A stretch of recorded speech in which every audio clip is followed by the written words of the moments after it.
Hi hello ನಮಸ್ಕಾರ ಸ್ನೇಹಿತರೆ, ರನ್ನ ಟಿವಿಗೆ ನಿಮ್ಮೆಲ್ಲರಿಗೆ ಸ್ವಾಗತ. ಜಿ ಕನ್ನಡದ ಬಹು ನಿರೀಕ್ಷಿತ ಧಾರಾವಾಹಿಯಾಗಿರುವ ಜಗದ್ಧಾತ್ರಿ ಧಾರಾವಾಹಿಯು ಅತಿ ಶೀಘ್ರದಲ್ಲಿಯೇ ಬರಲಿದ್ದು, ಈಗ ಪ್ರೇಕ್ಷಕರಿಗೆ ಕಾಡುತ್ತಿರುವ ಪ್ರಶ್ನೆ ಏನೆಂದರೆ ಯಾವ ಧಾರಾವಾಹಿಯು ಅಂತ್ಯವನ್ನು ಕಾಣುತ್ತದೆ ಎಂದು. ಇದರ ಬಗ್ಗೆ ಇಂದಿನ ವಿಡಿಯೋದಲ್ಲಿ ತೆಗೆದುಕೊಂಡು ಬರೋಣ.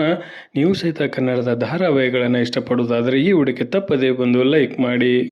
ಪಾರು ಧಾರಾವಾಹಿ ಖ್ಯಾತಿಯ ಮೋಕ್ಷಿತಾ ಪೈ ಅವರ ನಟನೆಯ ಜಗದ್ಧಾತ್ರಿ ಧಾರಾವಾಹಿಯು ಜುಲೈ ಅಂತ್ಯದಲ್ಲಿ ಬರಲಿದೆ. ಹಾಗಾದರೆ ಜಿ ಕನ್ನಡದಲ್ಲಿ ಅಮೃತಧಾರೆ ಅಂತ್ಯವನ್ನು ಕಾಣುತ್ತಲಿದೆ ಎಂಬ ಸುದ್ದಿ ಹರಿದಾಡಿತ್ತು. ಆದರೆ ಸದ್ಯದ ಮಟ್ಟಿಗೆ ಅಮೃತಧಾರೆ ಧಾರಾವಾಹಿಯು ತನ್ನ ಕತೆಗೆ ವಿದಾಯವನ್ನು ಹೇಳುತ್ತಿಲ್ಲ. ಏಕೆಂದರೆ ಉತ್ತಮ TRPಯನ್ನು ಪಡೆದುಕೊಳ್ಳುತ್ತಿರುವ ಈ ಧಾರಾವಾಹಿಯು ಮುಂದುವರಿಯಲಿದೆ.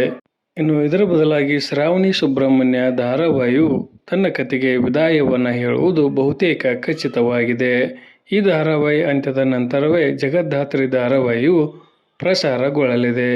ಇನ್ನೇನು ಕೆಲವೇ ದಿನಗಳಲ್ಲಿ ಮತ್ತೊಂದು ಪ್ರೋಮೋ ರಿಲೀಸ್ ಆಗಲಿದ್ದು, ಜುಲೈ ಅಂತ್ಯದ ವೇಳೆಗೆ ಜಗದ್ಧಾತ್ರಿ ಧಾರಾವಾಹಿಯು ಒಳ್ಳೆಯ ಸಮಯಕ್ಕೆ ಪ್ರಸಾರವಾಗಲಿದೆ.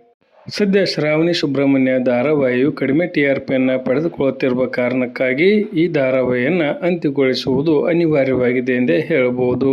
ನಿಮ್ಮ ಪ್ರಕಾರ ಯಾವ ಧಾರಾವಾಹಿಯು ಅಂತ್ಯವನ್ನು ಕಾಣಬೇಕು ಎಂಬುದನ್ನು ಕಮೆಂಟ್ ಬಾಕ್ಸಲ್ಲಿ ತಿಳಿಸಿ. ಧನ್ಯವಾದಗಳು. ನಮಸ್ಕಾರ.